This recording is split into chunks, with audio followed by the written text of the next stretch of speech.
گناہوں کو معاف کرتا ہے، وہ جو کچھ کرتے ہیں اسے وہ جانتا ہے، ان کی دعا قبول کرتا ہے جو ایمان لائے اور نیک اعمال کیے، اور انہیں اپنے فضل سے نوازتا رہتا ہے۔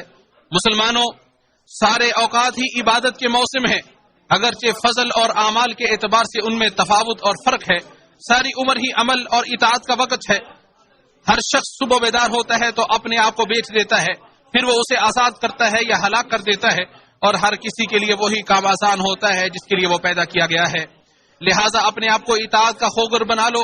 عبادت و بندگی پر توبہ و استغفار، رجوع، انکساری، دن رات اور خلوت و سرگوشی میں اس ذات کی نگرانی کے احساس کے ذریعے مدد طلب کرو جو ذات قہار ہے۔ ارشاد باری تعالی ہے، اور ظاہری اور پوشیدہ ہر طرح کا گناہ ترک کر دو۔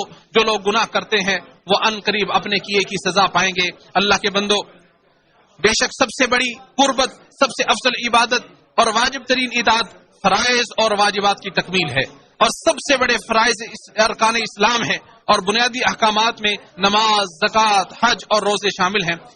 ابو ہریرہ رضی اللہ تعالی عنہ سے روایت ہے کہ رسول اللہ صلی اللہ علیہ وسلم نے ارشاد فرمایا، اللہ تعالیٰ نے فرمایا کہ میرا بندہ جن چیزوں سے مجھ سے قرب حاصل کرتا ہے ان میں سے سب سے محبوب وہ چیزیں ہیں جو میں نے اس پر فرض قرار دی ہیں، اور میرا بندہ نوافل کے ذریعے میرا قرب حاصل کرتا رہتا ہے یہاں تک کہ میں اس سے محبت کرنے لگ جاتا ہوں، اور جب میں اس سے محبت کرنے لگتا ہوں تو پھر اس کے نتیجے میں اس کا کان بن جاتا ہوں جس سے وہ سنتا ہے، اس کی آنکھ بن جاتا ہوں جس سے وہ دیکھتا ہے، اس کا ہاتھ بن جاتا ہوں جس سے وہ پکڑتا ہے، اور اس کا پیر بن جاتا ہوں جس سے وہ چلتا ہے۔ اگر وہ مجھ سے کسی چیز کا سوال کرتا ہے تو میں اسے ضرور دیتا ہوں، اگر وہ کسی چیز سے میری پناہ مانگتا ہے تو میں اسے پناہ دیتا ہوں۔ اسے امام بخاری نے روایت کیا ہے۔ اسلام کی بنیاد چند ارکان پہ ہے، انہی پر اس کی عمارت قائم ہے، وہی اس عمارت کی اساس اور انہی پر اس کا دار و مدار ہے۔ وہ ارکان یہ ہیں: اس بات کی گواہی دینا ہے کہ اللہ تعالیٰ کے سوا کوئی معبود برحق نہیں، اور یہ کہ محمد صلی اللہ علیہ وسلم اس کے رسول ہیں، نماز کو قائم کرنا، زکوٰۃ ادا کرنا، حج کرنا اور رمضان کے روزے رکھنا۔ ابن عمر رضی اللہ عنہما بیان کرتے ہیں کہ میں نے رسول اللہ صلی اللہ علیہ وسلم کو یہ فرماتے ہوئے سنا، اسلام کی بنیاد 5 چیزوں پر ہے: اللہ کی وحدانیت کا اقرار کرنا، نماز قائم کرنا، زکوٰۃ دینا، رمضان کے روزے رکھنا اور بیت اللہ کا حج کرنا۔ اسے بخاری اور مسلم نے روایت کیا ہے۔ یہ ارکان ہی دین اسلام کے دروازے ہیں، اسلام کے یہی بنیادی اوامر و احکامات ہیں، اور یہی وہ بنیادی امور ہیں جن پر اس کی بنیاد قائم ہے، اور یہی وہ ستون ہیں جن پر یہ ٹکا ہوا ہے۔ یہ اولین واجبات اور عظیم ترین فرائض ہیں، اور قرب طلب کرنے والوں کے لیے سب سے بہترین وسیلے ہیں، اور انہی کے ساتھ حساب و کتاب کا آغاز ہوگا، اور انہی پر جزا و سزا کا مدار ہے۔ لہذا انہی کے ذریعے نجات، کامیابی اور سعادت مندی ممکن ہے، اور انہی میں کوتاہی کی صورت میں خسارہ اور تباہی ہے۔ جس نے انہیں مضبوطی سے پکڑ لیا اور ان کی حفاظت کی، اس نے سب سے مضبوط حلقے اور مضبوط کڑے کو تھام لیا، اور جس نے انہیں کھو دیا اس نے اپنے آپ پر ظلم کیا، اور اس کی زندگی برباد ہو گئی، اس کا عمل برباد ہو گیا، اور آخرت میں وہ خسارہ پانے والے لوگوں میں سے ہوگا۔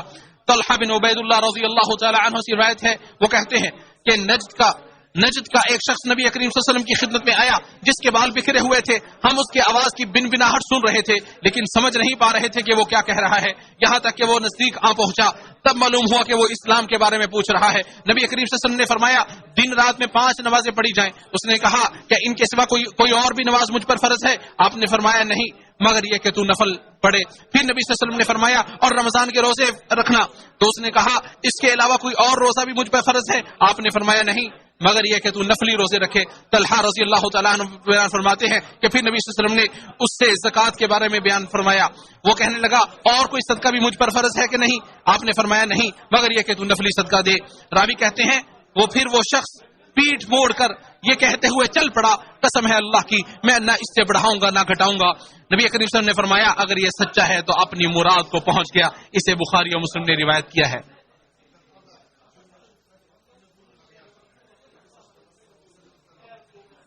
اے اللہ، ہمیں اس کام کی توفیق عطا فرما جس سے تو محبت کرتا ہے اور جسے تو پسند کرتا ہے، اور ہمارے دلوں کو ایمان پر ثابت قدم رکھ۔ اے ہمارے پروردگار، ہمیں ہدایت دینے کے بعد ہمارے دلوں کو کجرو نہ بنا دینا، اور ہمیں اپنے پاس سے رحمت عطا فرما، بے شک تو ہی سب کچھ عطا کرنے والا ہے۔ اے اللہ، ایمان کو ہمارے لیے محبوب بنا دے اور ہمارے دلوں میں مزین کر دے، کفر کو، فسق و فجور اور نافرمانی کو ہماری نگاہوں میں ناپسندیدہ بنا دے، اور ہمیں رشد و ہدایت یافتہ بنا دے۔ اے اللہ اپنے گھر کے حاجیوں کی عبادتوں کو قبول فرما، انہیں اپنے اہل و عیال تک صحیح سالم اور نفع و فائدے کے ساتھ واپس پہنچا۔ اے اللہ ان کے حج کو مبرور حج بنا دے، ان کی سعی اور کوششوں کو معجور بنا دے اور ان کے گناہوں کو معاف کر دے۔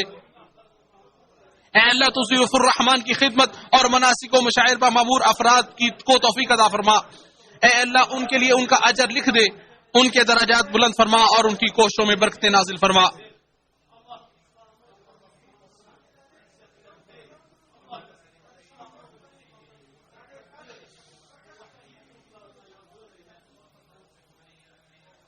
اے اللہ ہمارے حکمران خادم حرمین شریفین کو خصوصی توفیق عطا فرما، ان کی خصوصی مدد فرما۔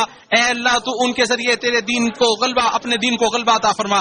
اے اللہ ان کو اور ان کے ولی عہد کو اپنے پسندیدہ کاموں کی توفیق عطا فرما۔ اے دعاؤں کو سننے والے،